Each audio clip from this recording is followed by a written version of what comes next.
2026 இந்த மிதுன ராசிக்கு கொடிகட்டி பறக்கிற ராசி இந்த ராசியாக இருக்குது. ஜென்மகுரு விலகுவதே வாழ்வில் ஒரு சாப விமோச்சனம் கிடைச்ச மாதிரிங்க. 2ஆம் இடத்துல குரு பகவான் உச்சம் பெறும் கால சூழ்நிலையில் குபேர செல்வங்கள், சொத்து சுகங்கள் அப்படி நிற்க போகுது. இந்த வருஷத்தில் தான் தவறவிட்ட வாய்ப்பு அனைத்தும் கிடைக்கக்கூடியது.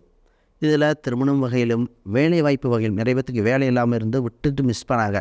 அவங்க வேலை வாய்ப்பு வகையிலும் சொத்து சம்மந்தப்பட்ட சிந்தனையை தான் பேசிக்கிட்டே இருக்கீங்க. காலம் தள்ளி போய்கொண்டே இருக்குது. ஏன்னா சனி பகவான் பார்க்க. அப்போ தவறவிட்ட வாய்ப்பை அனைத்தும் பிடிக்க இந்த 2026 இந்த வாய்ப்பு அவ்வளோ கொடுக்குது. இந்த ராசிக்கு ஹெல்த்துங்கிறது, அதாவது மருந்து டப்பா மாதிரி வச்சுட்டு சாப்பிட்டுட்டு இருந்தாங்க. அப்போ இந்த ஒரு வருஷத்தில் பல மிராக்கள் நடத்த போகுது இந்த 2020. அப்போ இந்த வருடம் இவங்களுக்கான வருடம் 2026.